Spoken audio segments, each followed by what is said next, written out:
السلام علیکم ورحمۃ اللہ وبرکاتہ. نحمده ونصلي على رسوله الكريم اما بعد فقد قال الله تبارك وتعالى في القرآن المجيد فاعوذ بالله من الشيطان الرجيم بسم الله الرحمن الرحيم. ذلك الكتاب لا ريب فيه هدى للمتقين. وقال النبي صلى الله عليه وسلم خيركم من تعلم القرآن وعلمه. مسلمانوں اٹھو قرآن کی دعوت کو پھیلاؤ. مسلمانوں اٹھو قرآن کی دعوت کو پھیلاؤ.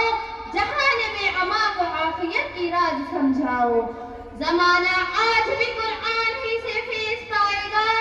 زمانہ آج بھی قرآن ہی سے فیض پائے گا.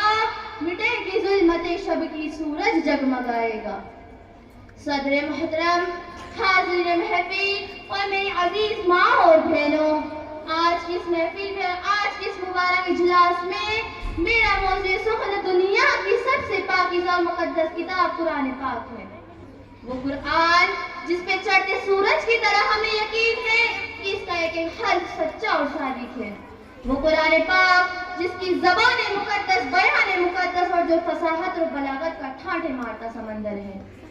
وہ قرآن پاک جس کے بارے میں ارشاد ربانی ہے قرآن وہ کتاب ہے جس کا صادق اور برحق ہونے میں کوئی شک و شبہ نہیں.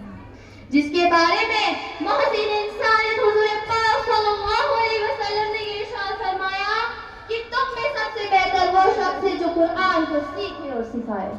دعا کیجئے خدا ہم سب کو قرآن پاک کی دولت سے مالا مال فرمائے. میری عزیز ماں اور بہنوں، قرآن کریم رب ذوالجلال کی طرف سے عطا کردہ وہ حسین تحفہ ہے جس نے 23 سال کی قلیل مدت میں پورے عالم میں وہ انقلاب کر دیا جس سے بڑے فصحائیں، ادبائیں، بلغائیں، شاعرائیں حیران شدہ رہ گئے کہ جس کی آیتوں کو سن کر پتھر دل بھی موم ہو گئے. حاضرین محفل، یہی وہ قرآن ہے جس میں رہتی دنیا تک کے انسانوں کے لیے صلاح ہدایت و رحمت ہے. یہی وہ قرآن ہے جس نے رسول کی رسالت کو اعزاز بخشا. یہی وہ قرآن ہے جس نے پتھر مردہ قلوب کو تازگی بخشی. ہاں یہ وہی قرآن ہے جس کی برکت سے جنات و شیاطین کا آسمانوں پر جانا بند ہوا. یہی وہ قرآن ہے جس کی برکت سے عزت اور رفعت کے شامیانے گر گئے. یہی وہ قرآن ہے جس کی بدولت محبوب حقیقی کی رضامندی نصیب ہوتی ہے. یہی وہ قرآن ہے جس کی بدولت حضرت عمر فاروق رضی اللہ تعالی عنہ کو ایمان نصیب ہوا. یہی وہ قرآن ہے جس کی حفاظت کا وعدہ خود خالق کائنات نے فرمایا. یہی وہ قرآن ہے جس کی برکت سے اجڑے چمن میں بہار پیدا ہوئی. حاضرین محفل، آج کے اس نازک دور میں حافظ قرآن کو فضول سمجھا جاتا ہے. اس کے الفاظ کے رٹنے کو حماقت کہا جاتا ہے اور کہا جاتا ہے کہ اس کا رٹنا اور بے سمجھے پڑھنا بے سود ہے. ہائے افسوس، صد افسوس. قرآن پاک کے بارے میں ہمارا ایک خیال ہے جس کے بارے میں شہنشاہ برتھا جناب محمد صلی اللہ علیہ وسلم نے ارشاد فرمایا اقرأ وارتقی ورتل کما کنت ترتل فی الدنیا فإن منزلک عند آخر آیۃ لن تقرأها. قیامت کے دن حافظ قرآن سے کہا جائے گا کہ قرآن پڑھتا جا اور جنت کے درجوں پر چڑھتا جا. ٹھہر ٹھہر کر پڑھنا جس طرح تو دنیا میں ٹھہر ٹھہر کر پڑھتا تھا، بس تیرا آخری مقام اور ٹھکانہ وہی ہے جہاں تیری آخری آیت مکمل ہے. حاضرین محفل، قرآن کریم اللہ تعالیٰ کی طرف، حاضرین محفل یہ قرآن دنیا کی سب سے بڑی نعمت ہے. یہ زمین، آسمان، چاند، سورج کو اس کی نعمت کا مقابلہ نہیں کر سکتے. قرآن کریم رب کائنات کا مقدس عظیم کلام ہے اور کیوں نہ ہو اس کا اتارنے والا امین. جس کے ذریعے اتارا گیا وہ بھی امین، جس ذات پر نازل ہوا وہ بھی امین، جس مقام پر نازل ہوا وہ بھی امین، جس مہینے میں نازل ہوا تمام مہینوں سے زیادہ افضل اور جس رات میں نازل ہوا وہ 1000 مہینوں سے زیادہ بہتر. اللہ تعالیٰ کا یہ مقدس اور پاکیزہ کلام تمام کلاموں سے زیادہ افضل اور برتر ہے۔ حدیث پاک میں آتا ہے فضل کلام اللہ علی سائر الکلام کفضل اللہ علی خلقہ۔ اللہ تعالیٰ کے کلام کو تمام کلاموں پر ایسی ہی فضیلت ہے جیسے کہ خود خالق کائنات کو اپنی مخلوق پر۔ اللہ تعالیٰ کا دلارا اور خدا کا پیارا نبی ارشاد فرماتا ہے کہ جس نے قرآن پڑھا اور اس پر عمل کیا تو اس کے والدین کو قیامت کے دن سورج سے بھی زیادہ روشن تاج پہنایا جائے گا۔ غور کرنے کا مقام تو یہ ہے کہ جب والدین کو اس قدر انعام سے نوازا جائے گا تو خود پڑھنے والے کا مقام اور مرتبے کا کیا عالم ہوگا۔ حاضرین محفل، قیامت کا میدان ہوگا اور 10 ایسے آدمی جن پر جہنم واجب ہو چکی ہوگی، حافظ قرآن اپنے رب کی بارگاہ میں سفارش کرے گا، پروردگار عالم اس کی سفارش کو قبول فرمائیں گے اور ان کو اس حافظ قرآن کی برکت سے نجات عطا ہوگی۔ کتابوں میں چمکتا ہے اسے قرآن کہتے ہیں، کتابوں میں جو چمکتا ہے اسے قرآن کہتے ہیں، اسے جس نے اتارا اسے رحمان کہتے ہیں۔ سنبھالے جو اپنے سینے میں اس کے 30 پاروں کو، سنبھالے جو اپنے سینے میں اس کے 30 پاروں کو، زمانے میں اسے حافظ قرآن کہتے ہیں۔ حاضرین محفل، ہم نے قرآن پاک کے حاضرین محفل، ہم نے قرآن کریم کے مقدس دامن کو ترک کر دیا، ہم نے اس کی پاکیزہ تعلیمات کو بھلا دیا۔ نتیجہ یہ ہوا کہ وہ مسلم قوم جس کی سر پر عزت و رفعت کا تاج تھا آج ذلت و رسوائی کی غار میں جا گرا۔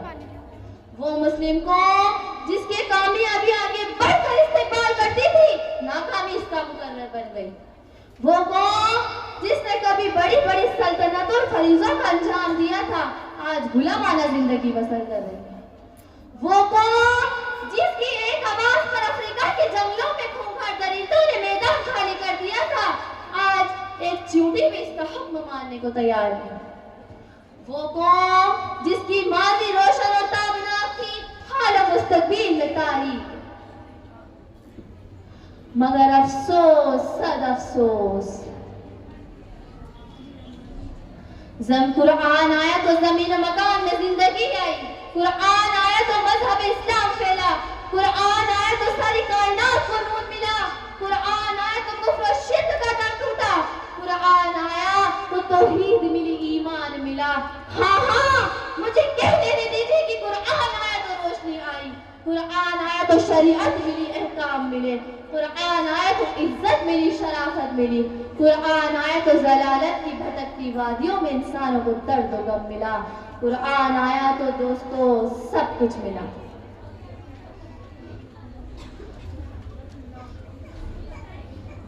ہاں میری عزیز ماں اور بہنوں، میری عزیز ماں اور بہنوں، سمجھو اور ہوشیار ہو جاؤ اور غفلت کا پردہ چاک کرو، قرآن پاک سے وابستہ ہو جاؤ، ورنہ یاد رکھو تاریخ ہمیں کبھی معاف نہیں کرے گی۔ حاضرین محفل، جانثار صحابہ کے کتب خانے میں قرآن پاک کے علاوہ کوئی کتاب نہ تھی، اسی کو لے کر وہ آگے بڑھے، کامیابی ان کے قدم چومنے چلی گئی۔ وہ قرآن ہی تھا جو بدر کے میدان میں 313 نے مکہ کی قسمت پلٹ دی۔ آج ہم ہیں کروٹوں میں، دوسری قومیں ہم پر سوار ہیں، جان ہماری محفوظ نہیں، مال ہمارا محفوظ نہیں، عزت و آبرو سے ہمارا کھلواڑ ہے، نہ ہماری مساجد محفوظ ہے نہ ہمارے مدارس محفوظ ہے، ظلم کی چکی ہمارے لیے گھوم رہی ہے۔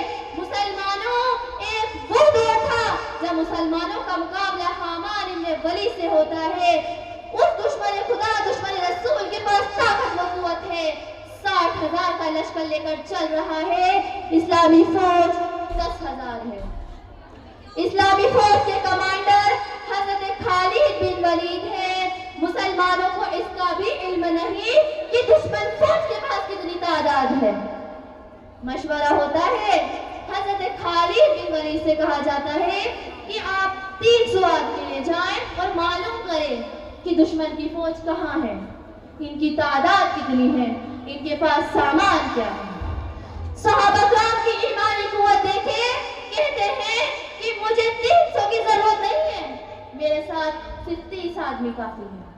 صحابہ عرض کرتے ہیں آپ کی ایمانی قوت آپ کو مبارک, لیکن یہ دنیاوی اسباب ہے, یہاں 30 آدمی کچھ نہیں, کم سے کم 60 آدمی لے جائیں. چنانچہ 30 کا اور اضافہ ہوتا ہے. اسلام کا یہ مختصر سا قافلہ آگے بڑھتا ہے. چند میل کے فاصلے پر معلوم ہوتا ہے کہ دشمن کا لشکر وہاں موجود ہے, 60,000 کی تعداد ہے. حضرت خالد بن ولید کی ایمانی حرارت جوش میں آتی ہے اور کہتے ہیں سامنے دشمن کا لشکر ہے. میری رائے یہ ہے کہ ادھر منتظر صحابہ کو اطلاع کی کوئی ضرورت نہیں, ان سے مقابلے کے لیے ہم ہی کافی ہیں. سب ایک زبان ہو کر بولے ہمیں شوق کی شہادت ہے. جب شہادت سامنے ہو تو دشمن کی کثرت اور تعداد کی پرواہ نہیں. اسلامی فوج کا وہ مجاہد اعظم صف بناتا ہے, دوسری طرف 60,000 کا لشکر ہے. حامان ابن ولی آگے بڑھتا ہے اور کہتا ہے ہم تو مسلم قوم کو بڑی سمجھدار سمجھتے تھے, لیکن اب معلوم ہوتا ہے کہ تم تو احمق ہو. 60,000 سے لڑنے کے لیے 60 آدمی لے کر آئے ہو. جاؤ ہم تم پر رحم کرتے ہیں اور 2 بورے کھجور اور اشرفیہ تمہیں دے دیتے ہیں. کیوں اپنی جانوں پر ظلم کرنے آئے ہو؟ یہاں سے چلے جاؤ. میری عزیز ماں اور بہنوں, جگر پر ہاتھ رکھیے اور سنیے. حضرت خالد بن ولید فرماتے ہیں کہ تو وارث بن کر آیا ہے یا کمانڈر بن کر آیا ہے؟ تجھے شرم نہیں آتی؟ اپنی بزدلی کو وارث کے پردے کے پیچھے چھپاتا ہے. تم لوگ میں لڑنے کی طاقت و قوت ہی نہیں ہے.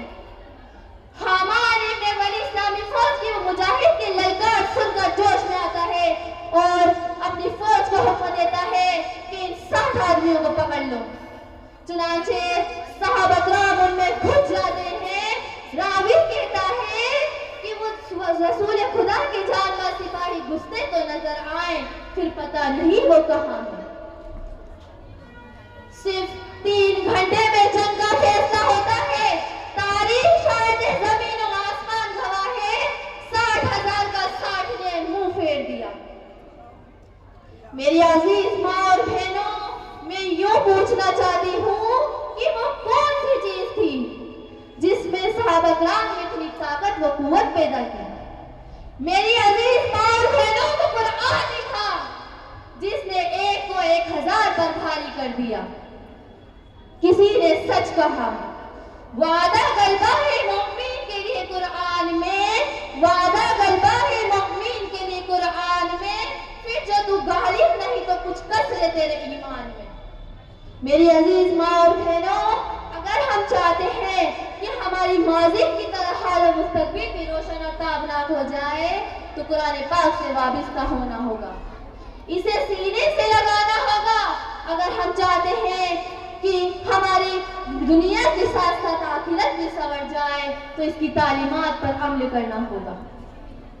خدا نخواستہ آج ہم نے اپنے بچوں کو 2 پیسوں کی لالچ میں دین سے دور رکھا اور ہماری نظریں اخروی نعمتوں کے بجائے دنیا کی ڈگریوں پر رہی, تو یاد رکھیے اللہ تعالیٰ کے یہاں جواب دینا ہوگا.